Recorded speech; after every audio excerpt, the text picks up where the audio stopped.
1. Et rotation. Dans un cockpit, la sécurité des passagers et de l'équipage repose en grande partie sur la rigueur. Train rentré. Vérifié. Le respect des procédures et la technicité des pilotes aux commandes. Non, quel bordel. Lorsque le laxisme, l'à peu près et l'improvisation entrent dans le poste de pilotage, L'avion n'était pas sur la route qu'il prend habituellement. Denis, les choses se terminent rarement bien.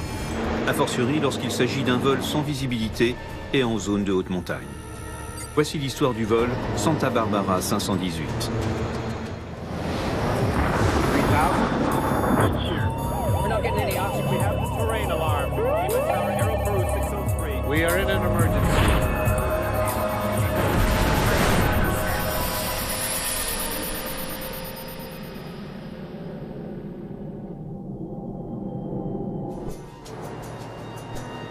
Nous sommes au Venezuela, à l'aéroport de Mérida, à 400 km de Caracas. Il est presque 17 h lorsque l'équipage du vol 518 de Santa Barbara Airlines s'apprête à entamer son dernier vol de la journée. bonjour monsieur. Bienvenue à bord. L'équipage n'est pas particulièrement en avance, puisque les passagers ont déjà embarqué à bord de l'avion.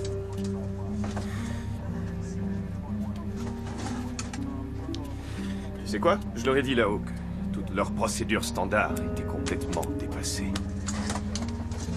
Avec 5000 heures de vol, le commandant Aldino Garantino Gomez commence à avoir une certaine expérience. Il est même devenu pilote-instructeur au sein de la compagnie.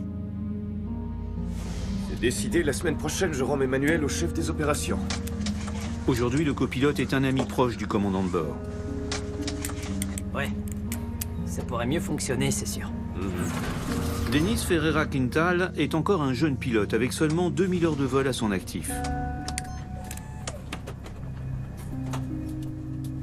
En cabine, on compte 43 passagers, dont Esbert Quintero Herrera, âgé de 11 ans, et son père Alexandre.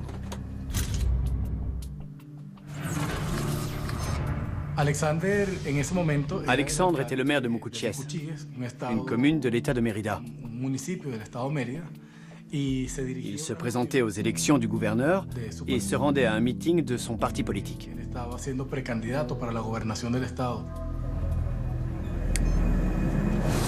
Aujourd'hui, le vol est assuré par un ATR-42. Il s'agit d'un biturbopropulseur construit par le groupement d'intérêt économique européen ATR. Cet avion de transport régional, lancé en 1985 par les Français et les Italiens, a connu un réel succès et s'est vendu à des centaines d'exemplaires dans le monde entier. Le pilote vénézuélien Carlos Hopkins connaît bien cet avion. C'est un des meilleurs. Au Venezuela, on dit que cet avion, c'est un vrai cheval de guerre.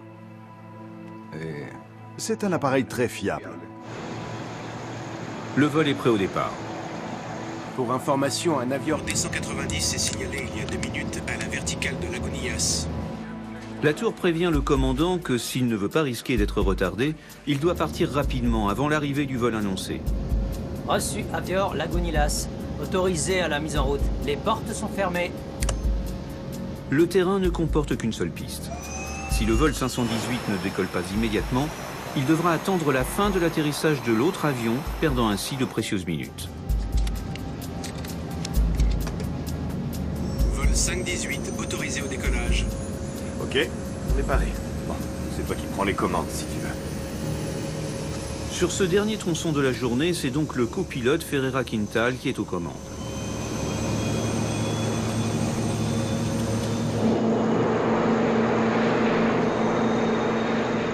nœuds. Le commandant surveille les instruments. V1 et rotation.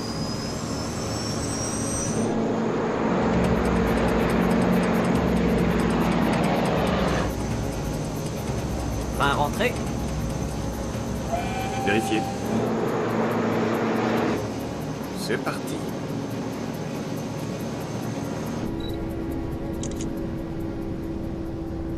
Regarde celle-là. Je vais l'envoyer à maman.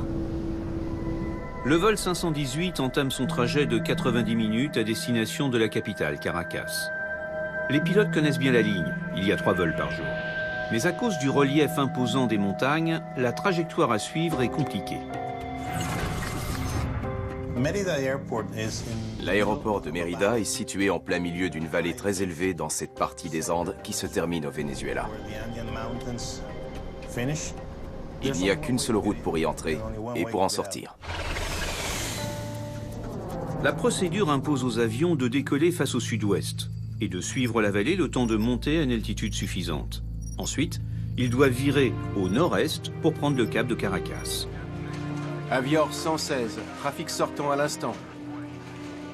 Reçu 116, trafic entrant sur l'Avenia. L'équipage de l'avion arrivant transmet sa position. Reçu.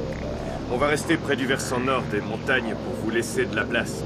Reçu, mon ami. Nous, on va donc longer le versant sud. Pour les deux équipages, il s'agit de s'éviter et de piloter avec prudence entre les massifs montagneux. Le commandant connaissait très bien cet aéroport. Il avait dû faire un bon millier d'atterrissages ici. On monte de 6 à 7000 pieds. La même connerie que l'autre jour. Si tu veux, tu peux commencer à virer, Denis. Je vire maintenant. Le vol 518 vire légèrement sur la gauche alors qu'il sort de la vallée. Ouais. Ouais, c'est mieux par là. Garde ce cap, ok, Denis. En zone de montagne, les turbulences peuvent être importantes. Et durant leur montée, les pilotes doivent ajuster en permanence leur trajectoire. Denis, un peu plus à droite. À droite? Oui, on va au 067.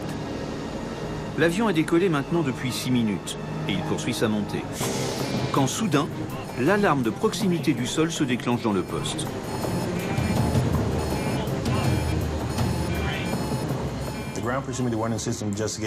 L'alarme de proximité du sol se déclenche pour signaler aux pilotes qu'ils sont en train de se rapprocher trop rapidement du sol. Denis, Denis. On est au 074, non? Le commandant décide de reprendre les commandes. Denis, je l'ai. Pour l'instant, personne en cabine ne se doute de la confusion qui commence à s'installer dans le cockpit. Ah, Dino! Doucement. Attends, doucement.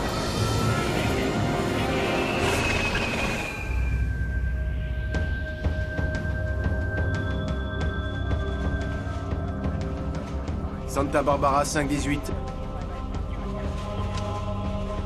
Santa Barbara 518, vous me recevez? 15 minutes plus tard, alors qu'il doit transmettre sa position, le vol 518 demeure silencieux.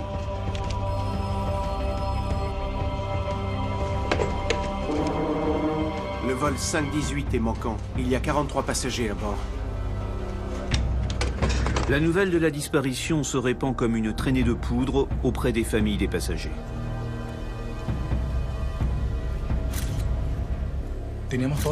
On espérait que l'avion s'était crashé dans un endroit où il aurait pu atterrir et qu'il y aurait des survivants. On voulait garder un climat d'espoir et d'optimisme pour ne pas se laisser submerger par l'émotion. Alors que la nuit s'apprête à tomber sur l'aéroport de Mérida, les premières équipes de secours se préparent à intervenir. Orangel Lozada est l'un des responsables de ces secouristes.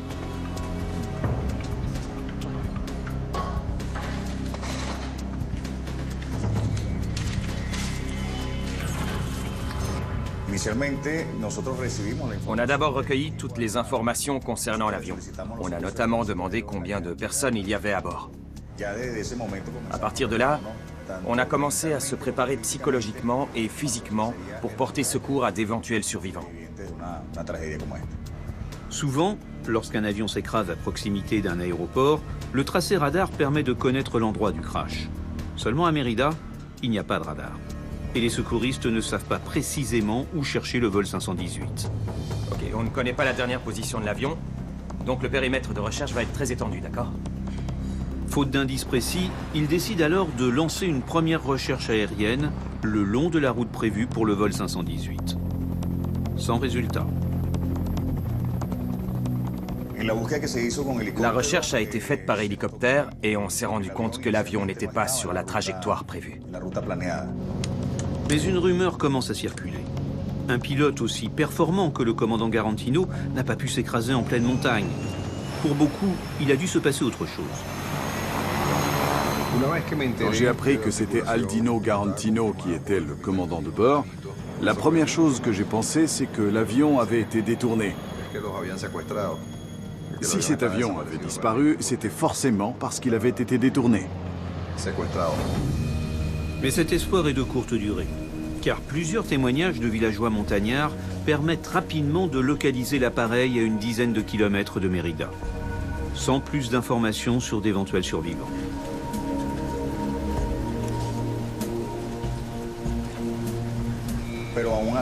Tant qu'on n'est pas arrivé sur le site, on garde l'espoir.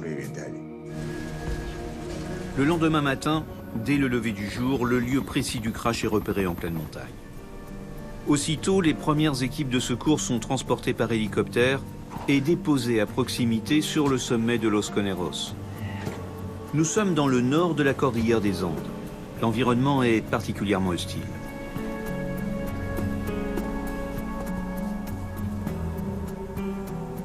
On va laisser notre équipement là-bas et on va avoir besoin d'un abri contre le froid. Il y avait beaucoup de brouillard et il faisait froid. Nous étions à une altitude de 4600 mètres.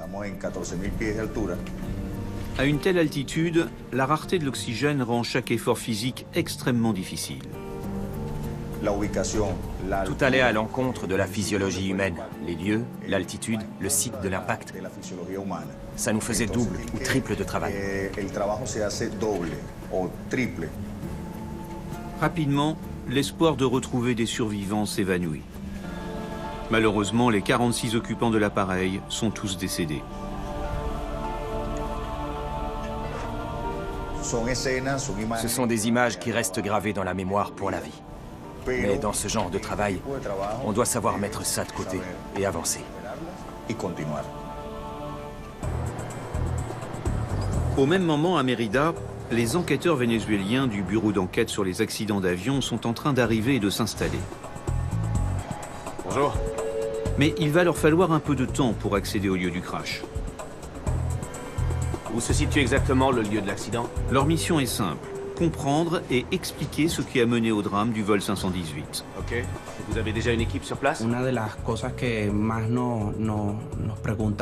qui nous a paru le plus intriguant, c'est qu'ils se sont crashés à un endroit assez éloigné de la route qu'ils auraient dû suivre en partant de l'aéroport. Les contrôleurs de la tour fournissent les premiers éléments d'enquête. On essaie de comprendre pourquoi ils ont dévié de la trajectoire réglementaire. Eh bien, c'est parce qu'ils sont passés par l'observatoire. Ce n'est pas la route réglementaire, mais tout le monde le fait. Les enquêteurs découvrent que le vol 518 n'a pas suivi la procédure officielle de survol de la vallée, mais a pris un raccourci connu des pilotes. Tout le monde l'appelle l'observatoire, car il survole l'observatoire astronomique. La seule raison pour laquelle les pilotes avaient pris l'habitude de survoler l'observatoire, c'était le gain de temps. Suivre la procédure officielle au départ de l'aéroport allonge le temps de vol de 10 à 15 minutes. Le raccourci par l'observatoire permet de gagner du temps. Pour la compagnie, ça veut dire une économie de 15 minutes de carburant. Ce raccourci est tellement utilisé que même la tour de contrôle autorise les pilotes à prendre ce circuit clandestin. Vol 518. Rappelez quand vous passez l'observatoire.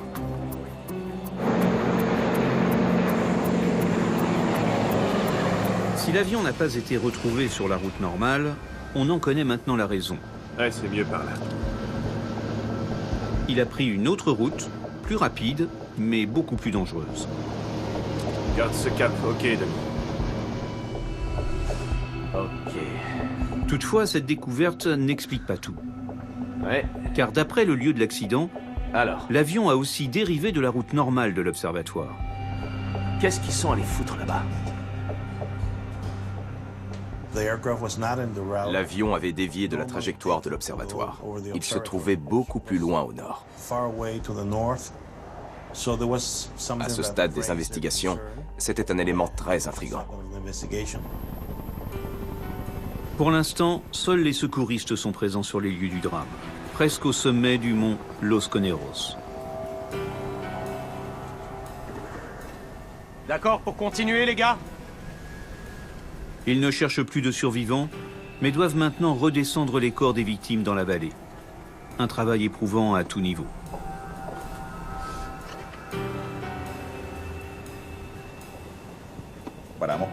Nous sommes entraînés à faire face à toutes sortes de situations. Mais là, on était confrontés à quelque chose de particulièrement difficile. On a dû repousser nos limites.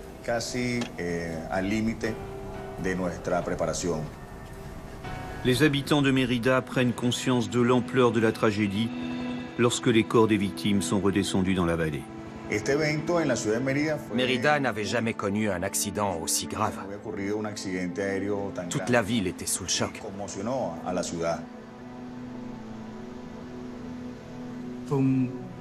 En plus, parmi les victimes, il y avait Esbet, un petit garçon de 11 ans. C'était très difficile à vivre pour la famille.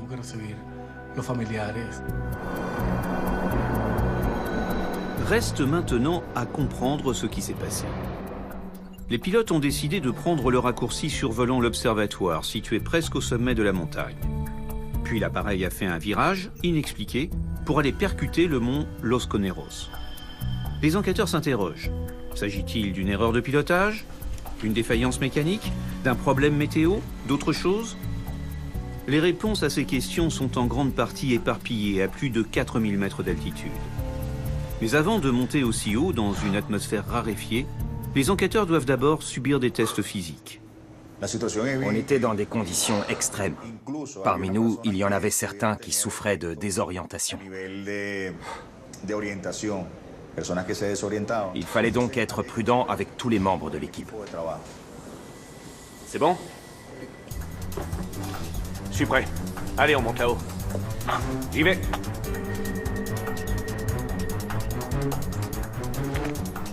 Une fois les visites médicales accomplies, les enquêteurs sont autorisés à rejoindre le lieu de l'accident. Et leur premier travail est d'observer et de relever la position de chaque débris. L'aile gauche, 35.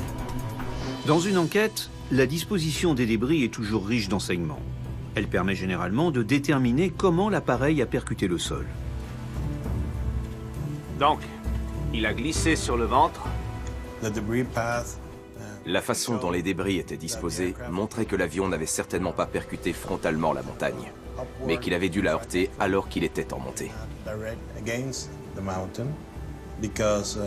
Les traces montrent que les débris ont touché le sol, mais qu'ils ont continué à monter. D'ailleurs, des morceaux de l'avion et des corps ont été retrouvés plus haut que le point d'impact initial. Cela montre que l'avion montait au moment de l'impact.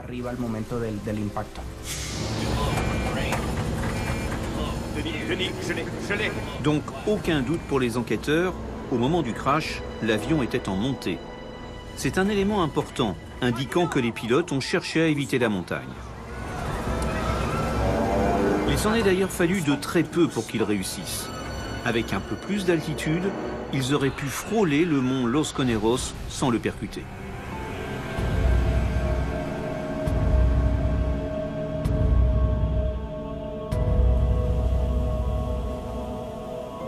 Ok. Donc, ils étaient tout près du sommet. La différence entre la vie et la mort s'est jouée à quelques mètres près. Le site du crash, c'est-à-dire l'endroit où l'avion a percuté la montagne, se situait à environ 300 mètres du sommet. Rapidement, les deux boîtes noires de l'avion sont récupérées. Super. La première enregistre les sons dans le poste de pilotage, la seconde plusieurs dizaines de paramètres de l'appareil. Il faut descendre les boîtes noires immédiatement. El voice data recorder que graba las conversaciones que tuvieron los pilotos Mais l'extraction et l'analyse des données vont demander un peu de temps.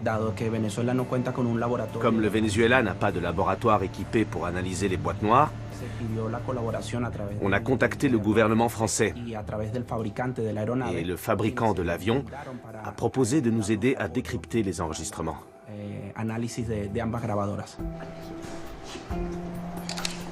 Un instant. Dans l'attente des premiers résultats, les enquêteurs étudient les débris à la recherche d'indices d'une éventuelle défaillance d'un des deux turbopropulseurs. Regarde là, on va analyser ça. Peut-être qu'ils ont eu un problème de moteur et qu'ils n'ont pas eu assez de puissance pour passer au-dessus de la montagne. Mais les moteurs ont été trop endommagés par l'impact pour fournir des éléments probants. C'est complètement fondu. En revanche, les pales des hélices sont plus intéressantes. En analysant les dommages subis par les hélices, on a été capable de déterminer qu'elles tournaient au moment de l'impact. La manière dont les pales ont été pliées indique clairement que les deux hélices tournaient au moment du choc avec le sol. Il n'y a aucun doute. Les moteurs étaient allumés et fonctionnaient. Les enquêteurs s'intéressent également à plusieurs instruments récupérés sur le tableau de bord. Nous avons retrouvé des instruments comme l'altimètre, ainsi que les indicateurs de vitesse. Ils étaient tous dans un état de conservation optimal pour être analysés. L'examen de ces instruments semble indiquer que l'avion est resté sous contrôle jusqu'à l'impact final. Bref, que tout fonctionnait normalement et que l'appareil était en état de vol. On n'a constaté aucun dysfonctionnement. Tout marchait parfaitement bien. Et pourtant, ils ont percuté la montagne. Pour l'instant, les enquêteurs vénézuéliens sont totalement dans le brouillard.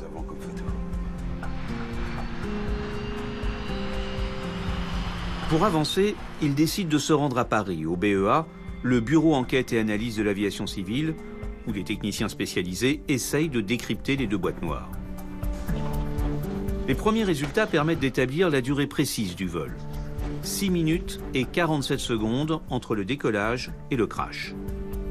L'enregistreur des données devrait aussi permettre de confirmer ou d'infirmer une éventuelle défaillance mécanique. Qu'est-ce que c'est?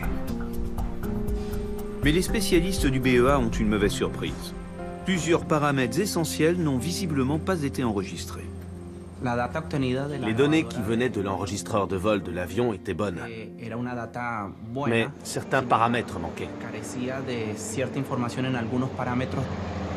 En l'occurrence, il manque toutes les données de navigation, et notamment les différents caps suivis par l'avion. Parmi les paramètres, les informations sur la position et le cap de l'avion n'avaient pas été enregistrées par la boîte noire. C'est un contretemps majeur qui ne va pas simplifier les investigations. Pour l'instant, les enquêteurs ne peuvent rien dire aux familles dont la pression est de plus en plus forte pour savoir ce qu'il s'est passé.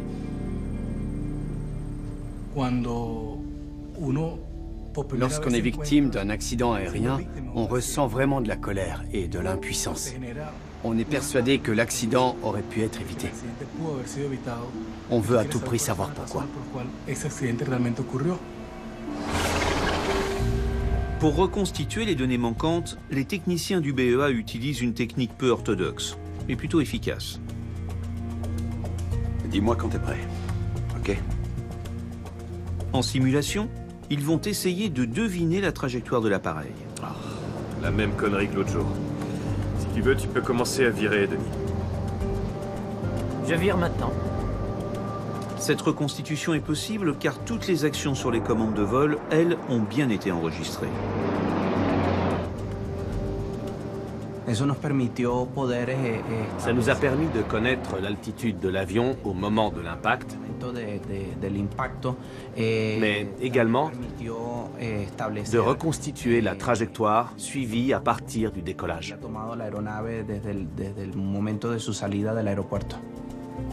Monte de 10 degrés.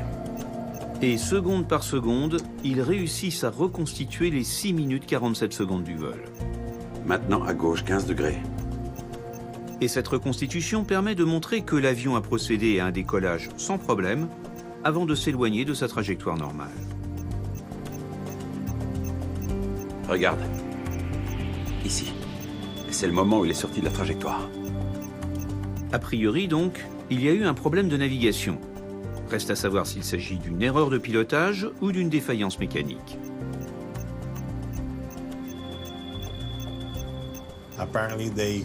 Apparemment, ils ont continué à virer plus que nécessaire.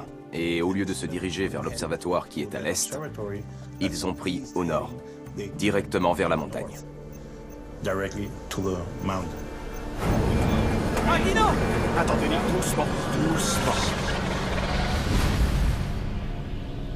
L'enregistreur de données n'en dira pas plus. Continue, s'il te plaît. Les espoirs des enquêteurs se reportent alors sur l'autre boîte noire, celle qui enregistre tous les sons du cockpit. Les échanges entre les deux pilotes peuvent être riches d'enseignements pour comprendre la situation.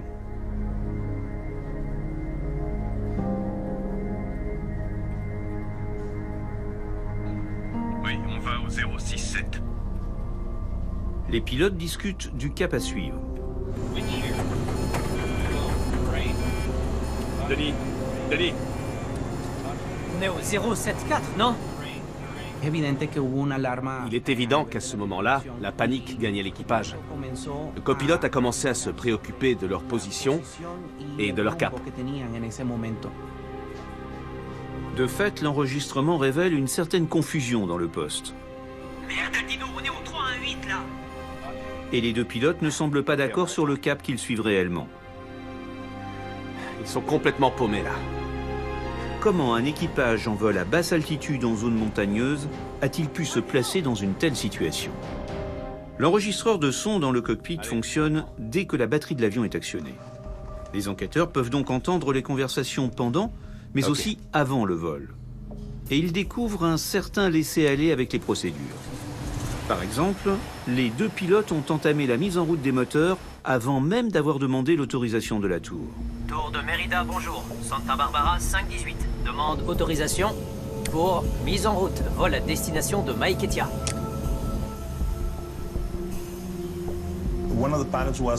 Un des pilotes demandait l'autorisation pour démarrer les moteurs, alors que l'autre pilote avait déjà démarré les moteurs. Mais la suite est encore plus surprenante. Pour information, un avion D-190 est signalé il y a 2 minutes à la verticale de Lagunitas. Reçu, Avior Lagunitas.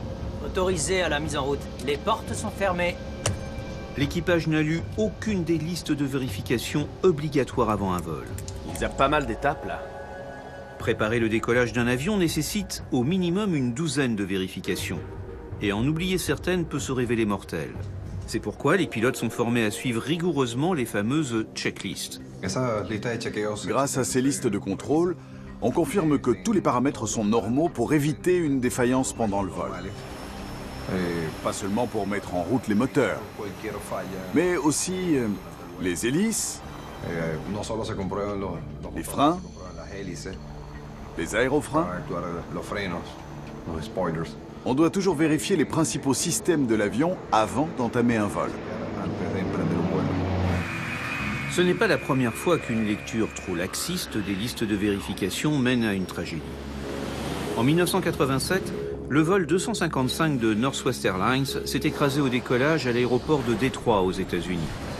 L'équipage avait sauté une étape essentielle dans ses vérifications avant décollage. 10 ans plus tard, toujours aux États-Unis, le vol 1420 d'American Airlines a fait une sortie de piste à Little Rock, en Arkansas.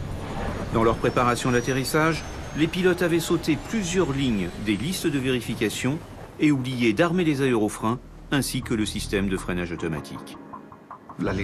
On peut dérouler la liste des contrôles pré-vol en 5 minutes, sans problème. Mais il faut toujours effectuer ces checklists. Il ne faut pas jouer à la roulette russe.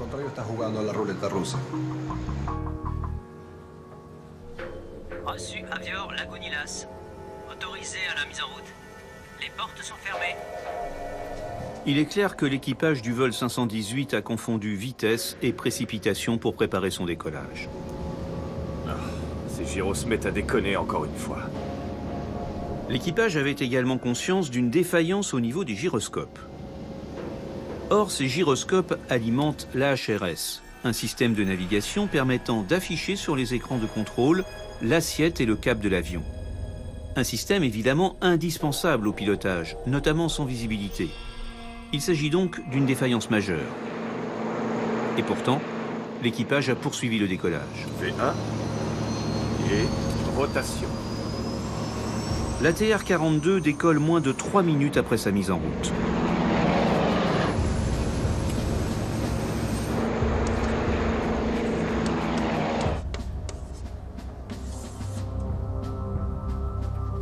Alors ça, c'est rapide.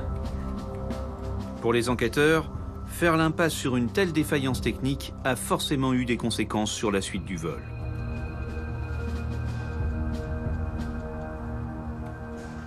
Les gyroscopes du système AHRS ne fonctionnaient pas correctement. Et donc, ils fournissaient à l'équipage des indications d'assiette et de cap erronées.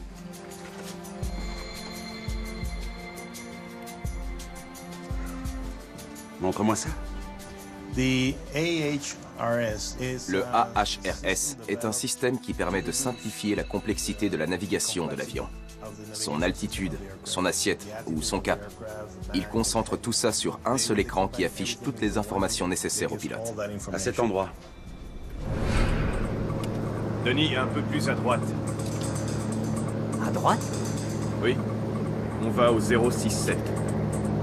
Les indications affichées sur l'écran étant fausses, il est plus facile de comprendre pourquoi le vol 518 a entamé un virage mortel vers la droite pour aller percuter la montagne. Reste à comprendre pourquoi les gyroscopes ne fonctionnaient pas correctement. Montre-moi encore ces spectres. Merci. Pour chercher la réponse, les enquêteurs décident de se rendre à Caracas, au siège de la compagnie Santa Barbara. Ils veulent étudier de plus près le fonctionnement des gyroscopes des ATR-42 et surtout voir leur réaction si les procédures normales ne sont pas suivies. Ok. Essayons le numéro 1. La précipitation de l'équipage est-elle à l'origine du crash? Nous avons décidé de faire des tests sur un appareil identique à celui de l'accident. Nous voulions comprendre comment le AHRS fonctionnait quand l'équipage a décollé de l'aéroport de Mérida. Dans un premier temps, les enquêteurs effectuent un démarrage en respectant scrupuleusement la procédure. Batterie. Allumé. Ils déroulent méthodiquement toutes les checklists. Volet relevé. Vérifié. Et fils. Vérifié. Ils chronomètrent également le temps nécessaire au démarrage complet du système de navigation. 3 minutes. Le système nécessite une procédure de remise à zéro et démarre quand on allume la batterie. Il faut attendre environ 3 minutes avant que les gyroscopes soient synchronisés et stabilisés.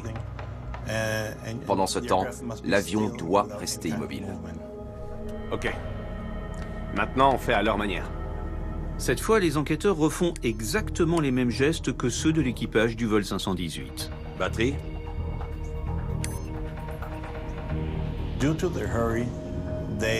Ils étaient tellement pressés qu'ils ont démarré les moteurs et ont commencé à rouler immédiatement vers la piste.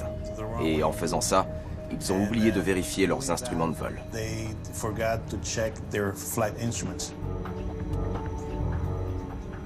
Ils ont commencé à rouler. Maintenant. La conclusion est claire. Le système de navigation n'a pas eu le temps nécessaire de s'initialiser avant le décollage.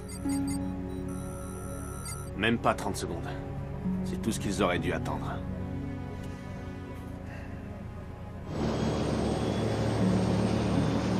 « 80 nœuds. V1. Et rotation. » Et l'équipage a décollé avec des instruments de navigation défaillants. S'ils avaient vérifié leurs instruments, ils auraient su que les 3 minutes d'attente nécessaires ne s'étaient pas encore écoulées. Ils auraient vu que leurs écrans étaient vides, sans aucune information de navigation. Toutes les conditions de l'accident étaient réunies avant même de quitter le sol. Elles se sont mises en place au sol. Reste une question pour les enquêteurs. Même si les systèmes de navigation ne fonctionnaient pas correctement, les deux pilotes connaissaient parfaitement la région. Et en théorie, ils auraient dû facilement éviter la collision avec la montagne. Mérida, c'est un aéroport à approche visuelle, non? Les atterrissages et décollages de l'aéroport de Mérida s'effectuent selon les règles du vol à vue. Concrètement, les équipages pilotent en regardant dehors. Ils auraient donc dû voir l'obstacle. C'est curieux parce qu'ils ont fait ce trajet très souvent. On a tous utilisé cette route, et Aldino était celui qui la prenait le plus souvent. On monte de 6 à 7000 pieds. On est en visuel. En étudiant les rapports météo du jour de l'accident, les enquêteurs s'aperçoivent que le ciel était encombré d'une épaisse couche de nuages au-dessus de 10 000 pieds, un peu plus de 3000 mètres. Il n'y a pas de vue dégagée là-haut.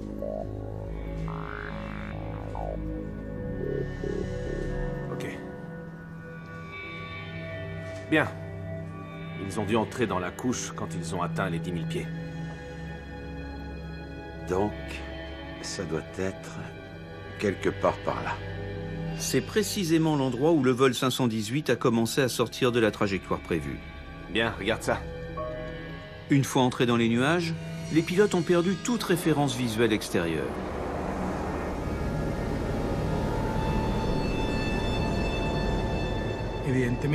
Évidemment, quand ils sont entrés dans le nuage, ils ont rapidement été désorientés. Denis, un peu plus à droite. L'alarme s'est déclenchée et leur a indiqué la proximité du sol. Mais ils étaient incapables de situer la montagne.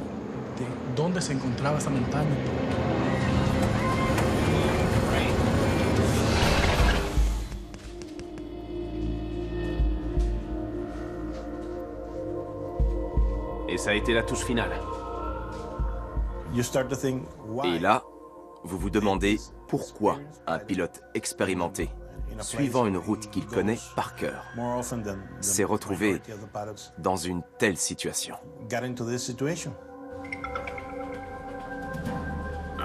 Ces gyros se mettent à déconner encore une fois. Et la réponse à cette question se trouve dans l'enregistrement des conversations. Oh, merdouille. Ouais, on n'y voit que dalle. On va devoir reconfigurer pendant le vol. Non mais quel bordel. On naviguera à vue. Les pilotes ont cru pouvoir réinitialiser leur système de navigation durant le vol. Bon, on va décoller comme ça. Une manœuvre visiblement qu'ils avaient déjà effectuée dans le passé. On a eu la même chose la dernière fois qu'on a décollé comme ça. Mais ils ont tenté la chance une fois de trop. C'est pratiquement impossible de maintenir un avion suffisamment droit et stable pour permettre au gyroscope de se synchroniser en vol.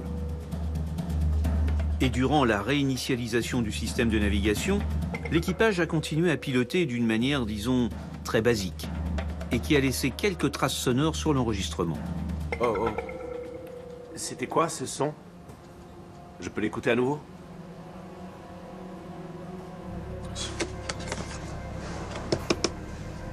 Vire un peu plus pour voir si ça fonctionne et garde-le exactement comme ça. Je crois qu'il utilise la boussole de secours.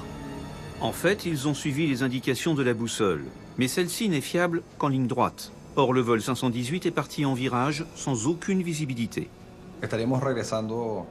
On était retourné dans les années 30, quand on volait avec les instruments de base. L'équipage a donc piloté son avion à la boussole, avec des passagers, dans une couche nuageuse en zone de montagne. C'est pour le moins périlleux. Dans un sens, le commandant était tellement sûr de lui qu'il s'est permis de zapper plusieurs étapes de la procédure. Qu'est-ce que tu veux? Vire à droite. Aldino, prends par là! Ah, merde, Denis. Aldino, remets les gaz, on est en train de descendre là! Ils naviguaient uniquement à la boussole. Et quand ils ont commencé à s'inquiéter de trouver la bonne route, ils n'avaient plus les instruments dont on dispose habituellement. Aldino! Attendez, doucement, doucement.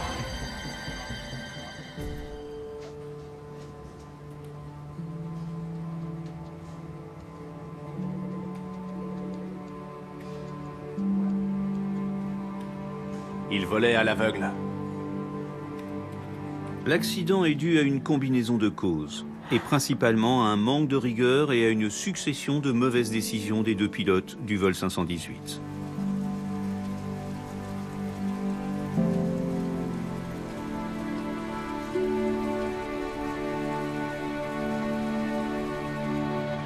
Pour comprendre ce comportement étonnant des deux pilotes, les enquêteurs essaient de reconstituer les dernières heures qui ont précédé le vol.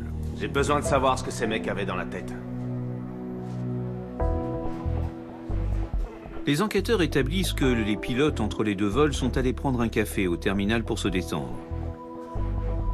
Vous vous rappelez à quelle heure ils étaient ici? Tu sais, le problème de cette compagnie, c'est qu'ils écoutent trop leurs employés. C'est sûr.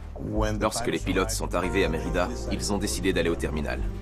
Les enquêteurs établissent que les pilotes entre les deux vols sont allés prendre un café au terminal pour se détendre. Ouais. Et dans le feu de la discussion, ils ont quelque peu oublié l'heure. Le personnel au sol a procédé à l'embarquement des passagers alors que les pilotes n'étaient pas encore arrivés. En théorie, on ne peut pas faire embarquer les passagers à bord tant qu'au moins un des pilotes n'est pas là. Oh, allez, Denis, faut qu'on y aille, il est tard. À partir de là, les pilotes n'ont cessé de courir après le temps perdu. Dans l'aviation, quand on se dépêche, ça ne finit pas bien. Ça ne finit jamais bien. Ils sont arrivés dans le poste 7 minutes avant l'heure prévue du décollage. Et le dernier passager avait embarqué une demi-heure plus tôt.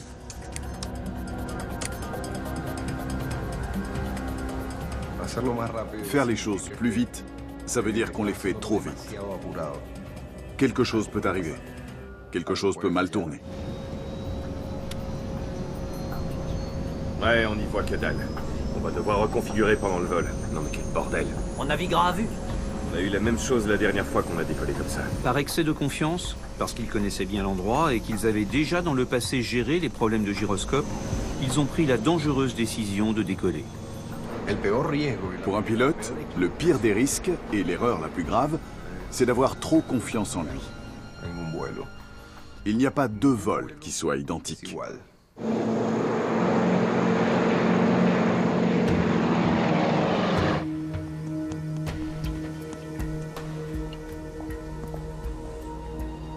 Il leur fallait juste un tout petit peu plus de temps.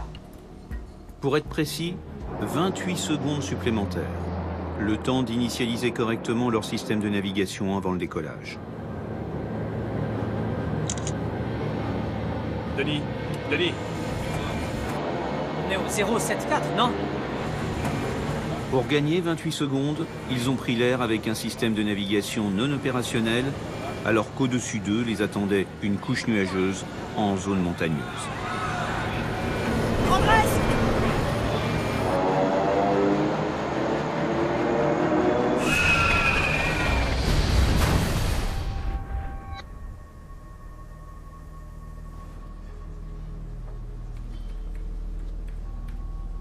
Ça n'aurait pas dû arriver.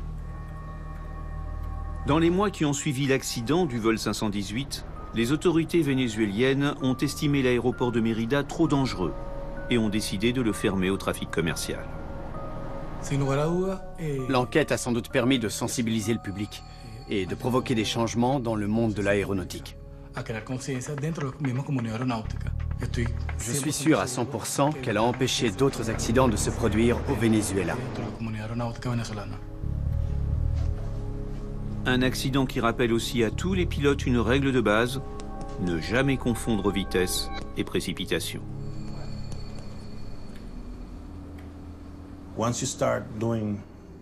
Dès qu'on commence à agir dans le mauvais sens et qu'on ne respecte plus les procédures, c'est comme si on enlevait tous les filets de sécurité. On devient vulnérable. La règle d'or du jeu, c'est toujours suivre les procédures.